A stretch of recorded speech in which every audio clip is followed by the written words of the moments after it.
Hello, this is Retro Marky. Just a very quick video.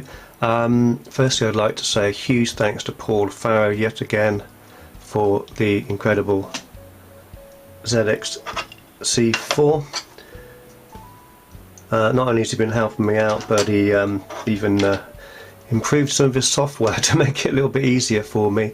Now what's happened in the end is, you can't really see that well over there, but over there I got myself an old IBM ThinkPad with Windows XP 32-bit, and it's got an actual serial port, and I managed to eliminate all of my problems and hassles by simply getting this ThinkPad and using the serial cable without the USB adapter.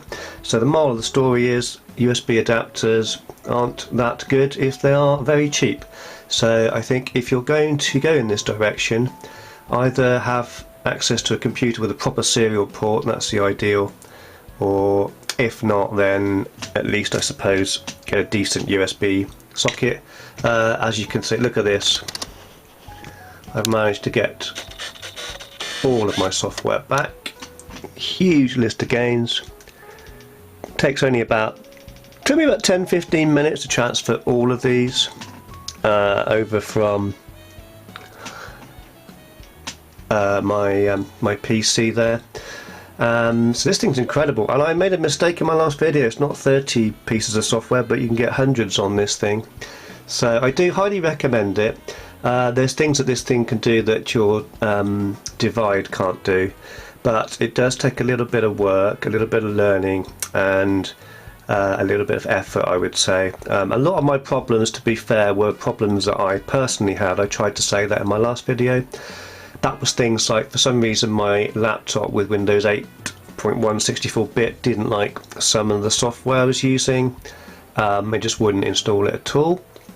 So I did have to install XP on another laptop.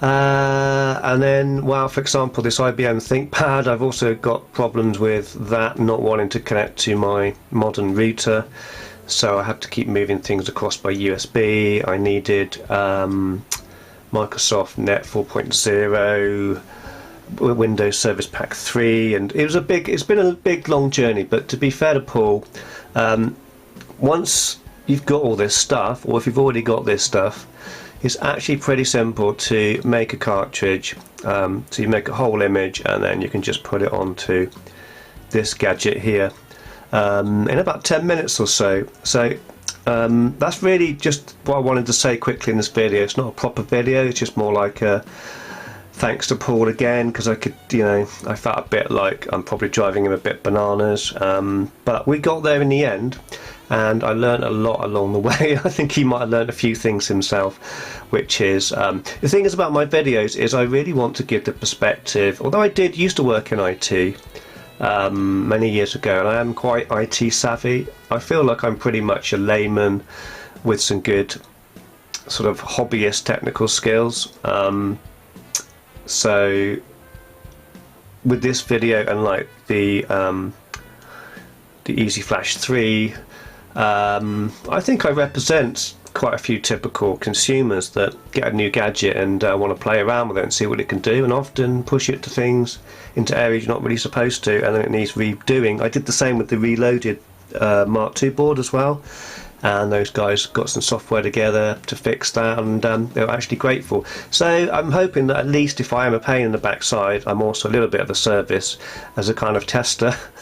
So if it passes the Retro Marky test of being able to be broken and bricked and then built back by me, it's a pretty good solid consumer device.